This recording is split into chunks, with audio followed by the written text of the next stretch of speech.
Assalamualaikum warahmatullahi wabarakatuh. Kali ini kelompok 7 akan menjelaskan tentang konteks sistem informasi layanan jadwal sidang, di mana ada saya dengan NPM 20.304.0123, Kala Mardika. Terus ada saya 20.30.4165, Ganjar Nugraha. Dan ada saya 20.30.40.118, Asri Dwi Cahya Permana. Dan selanjutnya. Dan ada saya 20.30.40.155 dengan Hendrik T. Padang. Dan selanjutnya tes. Dan selanjutnya ada saya Marwan Hakim 20.30.40.21. Dan selanjutnya ada saya 20.30.40.159 Muhammad Andro Rahdi Rizanta.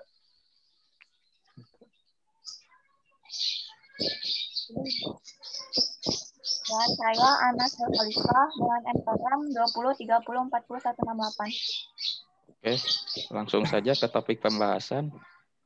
Di sini ada tampilan aplikasi tersebut. Untuk macam-macam itemnya, saya membaginya menjadi beberapa kotak. Yang pertama ada kotak merah untuk item yang ada di kotak merah, lalu ada kotak kuning, kotak hijau, kotak biru, dan kotak ungu. Langsung saja ke nomor 1. Soal nomor 1, jelaskan konteks organisasi dan bisnis dari item-item informasi yang ada di layar. Kami membedakannya masing-masing item tersebut dengan sebuah kotak berwarna agar lebih mudah dipahami.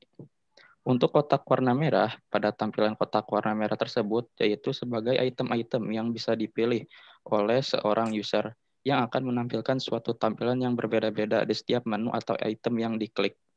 Kedua, kotak nomor kuning.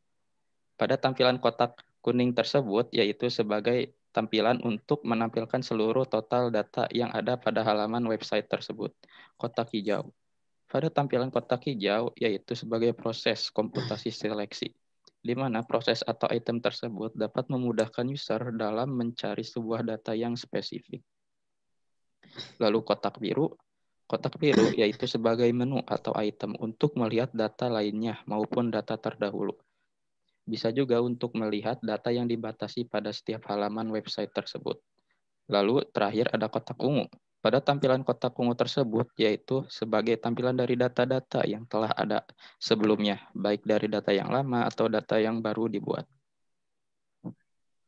Pertanyaan nomor 2. Apa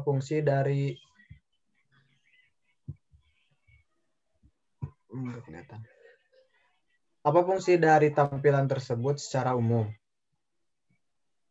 Memudahkan user dalam melihat sebuah data dari jadwal sidang yang akan dilaksanakan, karena user bisa mencari jadwal, melihat detail jadwal, serta dapat melihat ruangan serta waktu secara lebih akurat. Selanjutnya untuk nomor 3, apa saja informasi yang ditampilkan di layar? Pada gambar di atas, kita dapat melihat berbagai macam informasi, seperti yang pertama, ada informasi tanggal sidang yang jelas dan akurat. Yang kedua, ada informasi tentang nomor perkara sidang. Yang ketiga, ada atau tidaknya sidang. Yang keempat, ruangan sidang yang lebih jelas. Yang kelima, serta agenda sidang yang akan berlangsung.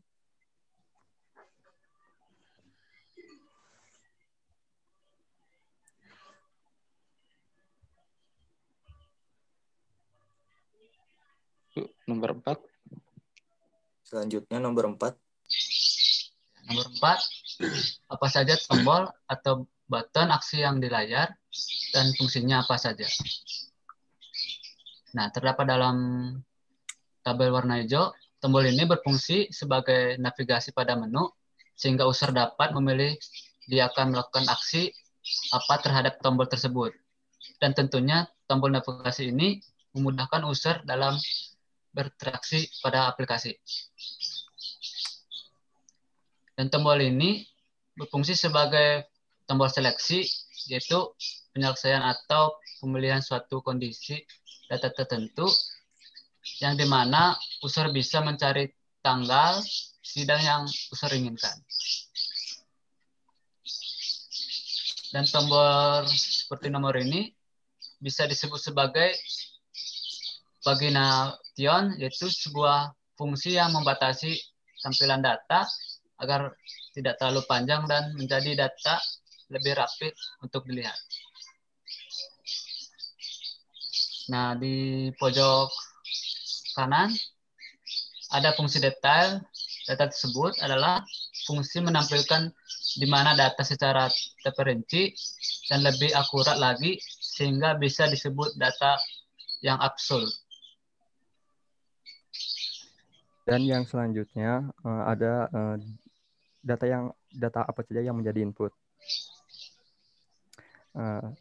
Data yang menjadi input disebut data hanya tombol cari data sidang saja, di mana kita bisa mengisi tanggal, bulan, dan tahun yang kita inginkan. Lalu di pertanyaan nomor 4.2, yaitu komputasi jenis apa dan bagaimana algoritmanya. Yang digambar yang atas, yaitu untuk jenis komputasinya adalah output data. Dengan algoritma, ketika tombol diklik akan memunculkan sebuah output tampilan yang berbeda. Lalu yang kedua, untuk jenis komputasinya adalah output data. Dengan algoritmanya muncul jadwal sidang dan waktu yang tepat sekarang. Lalu yang ketiga, untuk jenis komputasinya adalah seleksi data. Dengan algoritma ketika user memilih data atau menu mana yang akan dipilih untuk memunculkan sebuah tampilan. Yang di bawahnya, untuk jenis komputasinya adalah output data. Dengan algoritmanya adalah data-data sidang yang masuk ditotalkan, sehingga menjadi total berapa banyak data yang ada. Yang terakhir itu, untuk jenis komputasinya adalah output data. Dengan algoritmanya adalah data-data sidang ditampilkan secara jelas. 4.3 informasi apa yang dihasilkan tampil atau tersimpan dari komputasi. Informasi yang pertama itu ada jadwal sidang yang terperinci, seperti tanggal, ruang sidang, dan nomor peserta yang akan melaksanakan sidang itu dipaparkan secara terperinci. Yang kedua, dapat mencari jadwal sesuai dengan keinginan kita. Misal kita mau nyari jadwal yang pengen kita cari gitu ya. Kita cukup mengisikan ini kenapa? Kita cukup mengisikan tanggal, bulan, dan tahunnya saja. Dan itu akan muncul dengan sendirinya. Yang ketiga, melihat sidang secara detail dengan menu yang disediakan. Kita dapat menonton secara langsung sidang yang sedang berlangsung. Yang keempat, tersedia informasi. Ada berapa banyak sidang yang sedang berlangsung. Cukup. Baik, terima kasih untuk waktunya. Dicukupkan presentasi untuk hari ini dan presentasi untuk layanan jadwal sidang. Terima kasih semuanya. Assalamualaikum warahmatullahi wabarakatuh. Waalaikumsalam warahmatullahi wabarakatuh. wabarakatuh.